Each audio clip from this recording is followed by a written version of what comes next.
Hi guys, welcome back to my YouTube channel. ನಾನು ನಿಮ್ಮ ಯಶವಂತ್. ಇವತ್ತಿನ ಈ ವಿಡಿಯೋದಲ್ಲಿ ಬೈಕ್ ಟ್ಯಾಕ್ಸಿ ವಿಚಾರವಾಗಿ ನಾನು ಮಾತಾಡಕ್ಕೆ ಬಂದಿದ್ದೀನಿ. ಮೊದಲನೇದಾಗಿ ಏನಪ್ಪ ಅಂತ ಅಂದರೆ, ಬೈಕ್ ಟ್ಯಾಕ್ಸಿಗೆ ಆಲ್ರೆಡಿ ಇವಾಗ ಗ್ರೀನ್ ಸಿಗ್ನಲ್ ಕೊಟ್ಟಿರೋದು ಕೂಡ ನಾನು ಲಾಸ್ಟ್ ವೀಡಿಯೋದಲ್ಲಿ ನಿಮಗೆ ತಿಳಿಸಿದೆ. ಅದಾದಮೇಲೆ ಯಾವುದೇ ಆದಂಥ ವೀಡಿಯೋ ಮಾಡೋಕ್ಕಾಗಿಲ್ಲ. ಏನಕ್ಕೆ ಅಂತ ಅಂದರೆ ತುಂಬ ಕೆಲಸ ಇತ್ತು, ಅದರಿಂದ ಬ್ಯುಸಿಯಾಗಿದೆ. ಅದರಿಂದಾಗಿ ಯಾವುದೇ ಆದಂಥ ವೀಡಿಯೋ ಮಾಡೋಕ್ಕಾಗಿಲ್ಲ. ಅದರಿಂದಾಗಿ ಈಗ ಮತ್ತೆ ನಾನು ವೀಡಿಯೋ ಮಾಡ್ತಾಯಿದ್ದೀನಿ. ಈಗ ಮೊದಲನೇದಾಗಿ ಏನು ಅಂತ ಅಂದರೆ, ಈಗ ಹೈಕೋರ್ಟಿಂದ ಬೈಕ್ ಟ್ಯಾಕ್ಸಿಗೆ ಗ್ರೀನ್ ಸಿಗ್ನಲ್ ಅಂತೂ ಸಿಕ್ಕಿದೆ. ನೆಕ್ಸ್ಟ್ ಏನಪ್ಪ ಅಂತ ಹೇಳ್ಬಿಟ್ಟು ನಿಮಗೂ ಕೂಡ ಒಂದು ಕುತೂಹಲ ಇರುತ್ತಲ್ಲ, ಅದರಿಂದಾಗಿ ನೆಕ್ಸ್ಟ್ ಎಲ್ಲ ಏನಾಗ್ಬೋದು ಅಂತ ಹೇಳ್ಬಿಟ್ಟು ನಾನು ನಿಮಗೆ ತಿಳಿಸ್ಕೊಡ್ತೀನಿ. ಮೊದಲನೇದಾಗಿ ಏನು ಅಂತ ಅಂದರೆ, ಈಗ ಏನು ಇವಾಗ ಹೈಕೋರ್ಟಿಂದ ಒಂದು ಆರ್ಡರ್ ಬಂದಿದೆಯೋ, ಆರ್ಡರ್ಗೆ ಬೇಕಾದರೆ ನೀವು ಚಾಲೆಂಜ್ ಮಾಡಿ, ಅಂದರೆ ಸರ್ಕಾರ ಇದೆಯಲ್ಲ, ಸರ್ಕಾರ ಬೇಕಾದರೆ ಸುಪ್ರೀಂ ಕೋರ್ಟ್ಗೆ ಈ ಆರ್ಡರ್ ವಿರುದ್ಧವಾಗಿ ಅಂತ ಅಂದರೆ ನಮಗೆ ಬಂದಿರೋದು ಇದು ಏನು ಹೈಕೋರ್ಟ್ ಏನು ಹೇಳಿದೆಯೋ, ಅದು ಗ್ರೀನ್ ಸಿಗ್ನಲ್ ಏನು ಕೊಟ್ಟಿದೆಯೋ ಅದು ನಮಗೆ ಅಗ್ರಿ ಇಲ್ಲ ಅಂತ ಹೇಳ್ಬಿಟ್ಟು ಬೇಕಾದರೆ ಸುಪ್ರೀಂ ಕೋರ್ಟ್ಗೆ ಹೋಗ್ಬಿಟ್ಟು ಬೇಕಾದರೆ ಇವರು ಅಪೀಲ್ ಹಾಕ್ಬೋದು. ಅಂದರೆ ನಮ್ಮ ಸ್ಟೇಟ್ ಗೌರ್ನಮೆಂಟ್ ಆಫ್ ಕರ್ನಾಟಕ ಇದೆಯೋ, ನಮ್ಮ ಸ್ಟೇಟ್ ಗೌರ್ನಮೆಂಟ್ ಆಫ್ ಕರ್ನಾಟಕ ಹೋಗ್ಬಿಟ್ಟು ಅಪೀಲ್ಗೆ ಹೋಗ್ಬೋದು. ಬಟ್ ಮೇಲ್ನೋಟಕ್ಕೆ ಏನು ಅನ್ನಿಸ್ತಾ ಇದೆ ಅಂತ ಅಂದರೆ, ಇಲ್ಲಿ ಯಾವುದೇ ಆದಂಥ ಅಪೀಲ್ಗೆ ಹೋಗಲ್ಲ, ಯಾರು ಕೂಡ ಅಪೀಲ್ಗೆ ಹೋಗಲ್ಲ ಅಂತ ಹೇಳ್ಬಿಟ್ಟು ಗೊತ್ತಾಗ್ತಾಯಿದೆ. ಏನಕ್ಕೆ ಅಂತ ಅಂದರೆ, ಈಗ ಮೀಡಿಯಾಗಳಲ್ಲೆಲ್ಲ ನೀವು ನೋಡಿದ್ರೆ, ಮೀಡಿಯಾದಲ್ಲಿ ನೋಡಿದಂಥ ಸಮಯದಲ್ಲಿ ಈಗ ಏನು ನಮ್ಮ ಟ್ರಾನ್ಸ್ಪೋರ್ಟ್ ಮಿನಿಸ್ಟರ್ ಇದ್ದಾರೋ ರಾಮಲಿಂಗಾರೆಡ್ಡಿ ಅವರು ಕೂಡ ಹೇಳಿದ್ದಾರೆ. ಅವ್ರು ಏನು ಹೇಳಿದ್ದಾರೆ ಅಂತ ಅಂದರೆ, ಒಂದು ಸಭೆ ಕರೆಸ್ತೀನಿ ಅಂತ ಅಂದರೆ, ಈಗೇನು ಸಾರಿಗೆ ಇಲಾಖೆ ಇದೆಯೋ ಇವೆಲ್ಲ ಒಂದು ಸಭೆ ಕರೆಸ್ಬಿಟ್ಟು ಏನು ಮಾಡಬೇಕು ಅಂತ ಅಂದರೆ, ಬೈಕ್ ಟ್ಯಾಕ್ಸಿಗೆ ಯಾವ ರೀತಿ ರೂಲ್ಸ್ ತೊಗೊಬರ್ಬೇಕು, ಬೈಕ್ ಟ್ಯಾಕ್ಸಿನ ಯಾವ ರೀತಿ ಬಿಡಬೇಕು ಅಂತ ಹೇಳ್ಬಿಟ್ಟು ಕೂಡ ಅವರು ಒಂದು ಸಭೆ ನಡೆಸಬೇಕು ಅಂತಲೂ ಕೂಡ ಹೇಳಿದ್ದಾರೆ. ಅದರಿಂದಾಗಿ ಮೇಲ್ನೋಟಕ್ಕೆ ನಮಗೆ ಗೊತ್ತಾಗ್ತಾ ಇದೆ, ಈಗ 100% ಯಾವುದೇ ಆದಂಥ ಸುಪ್ರೀಂ ಕೋರ್ಟ್ಗೆ ಹೋಗ್ಬಿಟ್ಟು ಇವರು ಚಾಲೆಂಜ್ ಮಾಡೋದ ಅಂತ ಹೇಳ್ಬಿಟ್ಟು ಕೂಡ ಗೊತ್ತಾಗ್ತಾ ಇದೆ. ಈಗ ಬೈಕ್ ಟ್ಯಾಕ್ಸಿ ಬರೋದಂತ 100% ಕನ್ಫರ್ಮ್ ಆಗಿದೆ. ಬಟ್ ಯಾವ ರೀತಿ ಬರುತ್ತೆ, ಏನೆಲ್ಲ ಬರ್ಬೋದು ಅಂತ ಹೇಳ್ಬಿಟ್ಟು ಎಲ್ಲರಿಗೂ ಕೂಡ ಒಂದು ಕಾತುರದಿಂದ ಕಾಯ್ತಾ ಇದ್ದಾರೆ. ಈಗ ಆಲ್ಮೋಸ್ಟ್ ಅಲ್ಲಿ ಈಗ ರೂಲ್ಸ್ ಎಲ್ಲ ಏನಿದೆಯೋ ಆ ರೂಲ್ಸ್ನ ಮಾಡೋದಂತೂ ಇವರೇನೆ ಅಂತ ಅಂದರೆ, ಏನು ಸಾರಿಗೆ ಇಲಾಖೆ ಇದೆಯೋ ಆ ಸಾರಿಗೆ ಇಲಾಖೆನೇ ಮಾಡೋದು. ಬಟ್ ಇವಾಗ ಸದ್ಯದ ಮಟ್ಟಿಗೆ ಏನಂತ ಅಂದರೆ, ಈಗ ಆಟೋ ಕ್ಯಾಬು ಈ ಥರ ಯಾವ್ಯಾವ ಸಂಘಟನೆಗಳಿದಾವೋ ಅವರೆಲ್ಲ ಏನು ಮಾಡ್ತಾಯಿದ್ದಾರೆ ಅಂತಂದರೆ, ಈಗ ಸ್ವಲ್ಪ ಸರ್ಕಾರದ ಮೇಲೆ ಒತ್ತಡ ಇರ್ತಾಯಿದ್ದಾರೆ. ಅಂತಂದರೆ ನಮಗೇನು ರೂಲ್ಸ್ ಇದೆಯೋ ಅದೇ ರೀತಿ ಮಾಡಿಕೊಡಿ, ಆ ಥರ ಮಾಡಿ ಈ ಥರ ಮಾಡಿ ಅಂತ ಹೇಳ್ಬಿಟ್ಟು ಈಗೇನು ಕೋರ್ಟಿಂದ ಏನು ಆರ್ಡರ್ ಬಂದಿದೆಯೋ ಅದು ನಮಗೆ ಸಮಾಧಾನ ಇಲ್ಲ, ಅಸಮಾಧಾನ ಇದೆ ಅಂತ ಹೇಳ್ಬಿಟ್ಟು ಕೂಡ ಎಲ್ಲ ಹೇಳ್ತಾಯಿದ್ದಾರೆ. ಅದರಿಂದಾಗಿ ಸರ್ಕಾರ ಯಾವ ರೀತಿ ಮಾಡ್ಬೋದು ಅಂತ ಹೇಳ್ಬಿಟ್ಟು ನಾವು ಕೂಡ ಕಾದು ನೋಡಬೇಕಾಗತ್ತೆ. ಮೇಲ್ನೋಟಕ್ಕೆ ಮೊದಲನೇದಾಗಿ ಏನಂತ ಅಂದರೆ, ಫಸ್ಟ್ನೇ ಕಂಡೀಷನ್ ಬಂದು ISI ಹೆಲ್ಮೆಟ್ ಕಡ್ಡಾಯ ಮಾಡ್ಬೋದು ಅಂತ ಅಂದರೆ, ಈಗ ಏನು ನಮಗೂ ಮಾಡ್ಬೋದು. ಈಗ ಆಲ್ಮೋಸ್ಟ್ ನಾವು ಹಾಕ್ಕೊಂಡು ಹೋಗೋದೆಲ್ಲ ಆಲ್ಮೋಸ್ಟ್ ISI ಮಾರ್ಕ್ ಇರುವಂಥ ಹೆಲ್ಮೆಟ್ ನಾವು ಧರಿಸ್ತಾ ಇರೋದು. ಬಟ್ ಕೆಲವೊಬ್ಬರು ಏನು ಮಾಡ್ತಾರೆ ಅಂತ ಅಂದರೆ, ಹಿಂದೆಗಡೆ ಇರೋವಂಥ ಕಸ್ಟಮರ್ಗೆ ಏನು ಮಾಡ್ತಾರೆ ಅಂತ ಅಂದರೆ, ಈಗ 100 ರೂಪಾಯಿ ಹೆಲ್ಮೆಟ್ ಬರುತ್ತಲ್ಲ ಟಾಪಿದು, ಆ 100 ರೂಪಾಯಿ ಹೆಲ್ಮೆಟ್ ಕೊಟ್ಬಿಟ್ಟು ಎಷ್ಟೊಂದು ಜನ ರೈಡ್ ಕರ್ಕೊಂಡು ಹೋಗ್ತಾ ಇದ್ದಾರೆ. ಅದೆಲ್ಲ ಕ್ಯಾನ್ಸಲ್ ಆಗ್ಬೋದು. ಅದೆಲ್ಲ ಕ್ಯಾನ್ಸಲ್ ಆಗಿಬಿಟ್ಟು ISI ಮಾರ್ಕ್ ಇರುತ್ತಲ್ಲ ಆ ಹೆಲ್ಮೆಟ್ನ ಯೂಸ್ ಮಾಡಬೇಕು ಅಂತ ಹೇಳ್ಬಿಟ್ಟು ಮಾಡ್ತಾರೆ. ಆಲ್ಮೋಸ್ಟ್ ಇದು ಇರೋದೇ ಅದೇ ರೀತಿ. ಈಗೇನೀಗ ಬ್ಯಾಕಲ್ಲಿ ಕರ್ಕೊಂಡು ಹೋಗ್ತೀವಿ ಕಸ್ಟಮರ್ನ ನಾವು, ಅವ್ರಿಗೆ ISI ಹೆಲ್ಮೆಟ್ ಕೊಟ್ಟೇ ಕರ್ಕೊಂಡು ಹೋಗ್ಬೇಕು ಅಂತಲೇ ಇರೋದು. ಬಟ್ ಈಗ ಯಾರು ಕೂಡ ಕೊಟ್ಟು ಕರ್ಕೊಂಡು ಹೋಗ್ತಾಯಿದ್ದಾರೆ. ಈಗ ಮಾಡೋರು ಕೂಡ ಏನು ಮಾಡ್ತಾಯಿದ್ದಾರೆ ಅಂತ ಅಂದರೆ, ಅದೇ 100 ರೂಪಾಯಿ ಹೆಲ್ಮೆಟ್ನ ಕೊಟ್ಬಿಟ್ಟು ಕರ್ಕೊಂಡು ಹೋಗ್ತಾಯಿದ್ದಾರೆ. ಅದು ತುಂಬ ಅಂದರೆ ತುಂಬ ತಪ್ಪಾಗ್ತಾಯಿದೆ. ಇದನ್ನು ಜಾಸ್ತಿ ಕಂಟಿನ್ಯೂ ಮಾಡೋಕ್ಕೋಗಬೇಡಿ.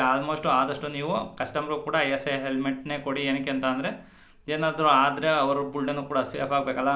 ಅದರಿಂದಾಗಿ ಒಂದು ISI ಹೆಲ್ಮೆಟ್ ಕೊಟ್ಟರೆ ನೀವು ಏನಾಗಲ್ಲ. ಬಟ್ ನೀವೇನು ಮಾಡ್ತೀರಾ ಅಂತ ಅಂದರೆ, ಆ ಟೋಪಿ ಥರ ಇರುತ್ತಲ್ಲ, ಆ ಟೋಪಿ ಥರ ಹೆಲ್ಮೆಟ್ ಕೊಟ್ಟಂಥ ಸಮಯದಲ್ಲಿ ಏನಾಗುತ್ತೆ ಅಂತ ಅಂದರೆ, ಅವ್ರು ಸುಮ್ಮನೆ ಹಾಕ್ಕೊಂಡಿರ್ತಾರೆ, ಅದು ಲಾಕು ಕೂಡ ಮಾಡ್ಕೊಂಡಿರಲ್ಲ. ಅದು ಬಿದ್ದರೆ ಎಲ್ಲಿರುತ್ತೆ, ಬಿದ್ದೇ ಹೋಗುತ್ತೆ. ಅದಕ್ಕೋಸ್ಕರ ಒಂದು ಚೆನ್ನಾಗಿರೋ ಹೆಲ್ಮೆಟ್ ಕೊಡಿ.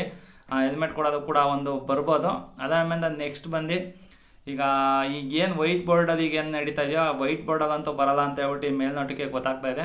ಒಂದು ಆಲ್ಮೋಸ್ಟ್ ಎಲೆಕ್ಟ್ರಿಕಲ್ ವೆಹಿಕಲ್ ಬರ್ಬೋದು.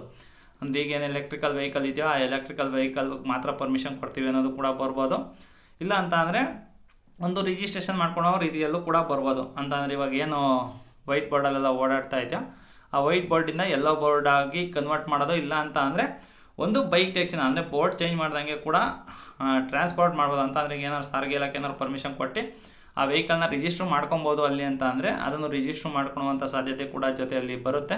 ಅದಾದಮೇಲೆ ಇನ್ಶೂರೆನ್ಸು ಕೂಡ ಹೆಚ್ಚಾಗ್ಬೋದು. ಏನಕ್ಕೆ ಅಂತ ಅಂದರೆ, ಇನ್ಶೂರೆನ್ಸ್ ಜಾಸ್ತಿ ಆದಂಥ ಸಮಯದಲ್ಲಿ ಒಂದು ಸರ್ಕಾರಕ್ಕೂ ಕೂಡ ಒಂದು ಸ್ವಲ್ಪ ಆದಾಯ ಜಾಸ್ತಿ ಆಗುತ್ತಲ್ಲ, ಅದರಿಂದಾಗಿ ಅದು ಕೂಡ ಮಾಡ್ಬೋದು. ಅಂತ ಅಂದರೆ ಇವಾಗ ಮಾಮೂಲಿ ಏನು ಇನ್ಶೂರೆನ್ಸ್ ಕಟ್ತಾ ಇದೀವೋ ಅದಕ್ಕಿಂತ ಸ್ವಲ್ಪ ಜಾಸ್ತಿ ಚಾರ್ಜ್ ಮಾಡ್ಬೋದು. ಇಲ್ಲ ಅಂತ ಅಂದರೆ ರೈಡಲ್ಲೆಲ್ಲ ಕಟ್ ಮಾಡ್ಕೊತಾ ಇದ್ದಾರಲ್ಲ, ಈಗ ಆ ಥರನೂ ಕಟ್ ಮಾಡ್ಕೊಳೋ ರೀತಿಯಲ್ಲೂ ಕೂಡ ಕಟ್ ಮಾಡ್ಕೊತಾರೆ. ಯಾವ ರೀತಿ ಮಾಡ್ತಾರೆ ಅಂತ ಹೇಳ್ಬಿಟ್ಟು ಇನ್ನೂ ಯಾವುದೇ ಆದಂಥ ಐಡಿಯಾ ಇಲ್ಲ.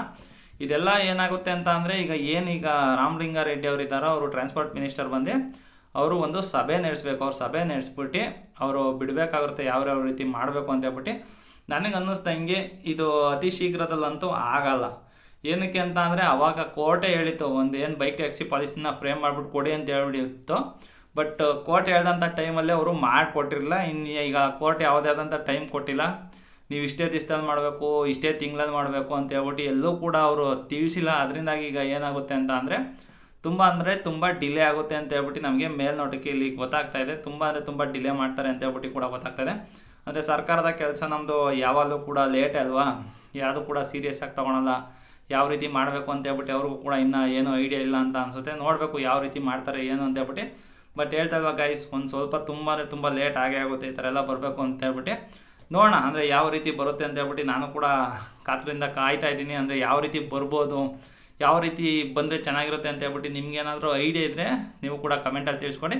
ಬಟ್ ನನಗನ್ನಿಸ್ದಂಗೆ ಮೇಯ್ನು ಈಗ ಏನು ಅಗ್ರಿಗೇಟರ್ಸ್ಗಳಿದ್ದೀರಾ, ಅಗ್ರಿಗೇಟರ್ಸ್ ಇವಾಗ ಏನು ಅಪ್ಲಿಕೇಶನ್ ಹಾಕಬೇಕೋ ಅಪ್ಲಿಕೇಶನ್ ಹಾಕ್ಬಿಟ್ಟು ಸ್ವಲ್ಪ ಜಾಸ್ತಿ ಮಾಡಬೇಕು ಅಂತ ಹೇಳ್ಬಿಟ್ಟು ನಮ್ಗೆ ಅನ್ನಿಸ್ತಾ ಇದೆ. ಅಂತ ಅಂದರೆ ಇವಾಗ ಮಾಡಿಕೊಡಿ, ನಮಗೆ ರಿಜಿಸ್ಟರ್ ಮಾಡಿಕೊಡಿ ಅಂತ ಹೇಳ್ಬಿಟ್ಟು ಕೇಳಬೇಕು ಅಂತ ಹೇಳ್ಬಿಟ್ಟು ನಂಗೆ ಅನ್ನಿಸ್ತಾ ಇದೆ. ನನಗೆ ಅನ್ನಿಸ್ದಂಗೆ ಈ ಥರ ಕೊಟ್ಟರೆ ಬೆಸ್ಟು. ಈಗ ಯಾವುದೇ ಆದಂಥ ತಾಪತ್ರಯಗಳೇ ಇರಲ್ಲ. ಈಗ ಒಂದು ರಿಜಿಸ್ಟ್ರೇಷನ್ ಆಗಿಬಿಟ್ರೆ ಯಾರು ಕೂಡ ನಮ್ಮನ್ನು ಕೇಳಂಗಿರಲ್ಲ. ನಾವು ಎಲ್ಲಿ ಬೇಕಾದರೂ ಮಾಡ್ಬೋದು, ಆರಾಮಾಗಿ ಫ್ರೀ ಬರ್ಡ್ ಆಗಿ ಮಾಡ್ಬೋದು. ಸೊ ಯಾರಿಗೆ ಆದಂಥ ಹೆದರ್ಕೊಳ್ಳುವಂಥ ಒಂದು ಪರಿಸ್ಥಿತಿ ಕೂಡ ಅಲ್ಲಿ ನಮಗೆ ಇರಲ್ಲ. ಅದರಿಂದಾಗಿ ಆದಷ್ಟು ಬೇಗ ಇವರು ರಿಜಿಸ್ಟರ್ ಮಾಡಿಕೊಟ್ರೆ ತುಂಬ ಚೆನ್ನಾಗಿರುತ್ತೆ ಅಂತ ಹೇಳ್ಬಿಟ್ಟು ನನ್ನ ಅನಿಸಿಕೆ ಸ್ನೇಹಿತರೆ. ಇದ್ರ ಬಗ್ಗೆ ನೀವು ಕೂಡ ನಿಮ್ಮ ಅನಿಸಿಕೆನ ಕಮೆಂಟಲ್ಲಿ ತಿಳಿಸಿ ಅಂತ ಹೇಳ್ತಾ ನನ್ನ ಈ ವಿಡಿಯೋ ಅಂತೂ ಇಲ್ಲಿಗೆ ಮುಗಿಸ್ತಾ ಇದ್ದೀನಿ. ಈ ವಿಡಿಯೋನ ಇಷ್ಟ ಆಗಿರೋ ಒಂದು ಲೈಕ್ ಮಾಡಿ, ಇನ್ನೂ ಚಾನಲ್ ಸಬ್ಸ್ಕ್ರೈಬ್ ಮಾಡಿಲ್ಲ ಅಂತಂದರೆ ದಯವಿಟ್ಟು ಚಾನಲ್ ಸಬ್ಸ್ಕ್ರೈಬ್ ಮಾಡಿ ಅಂತ ಹೇಳ್ತಾ ನನ್ನ ಇವತ್ತಿನ ವಿಡಿಯೋ ಮುಗಿಸ್ತಾ ಇದ್ದೀನಿ. Bye guys.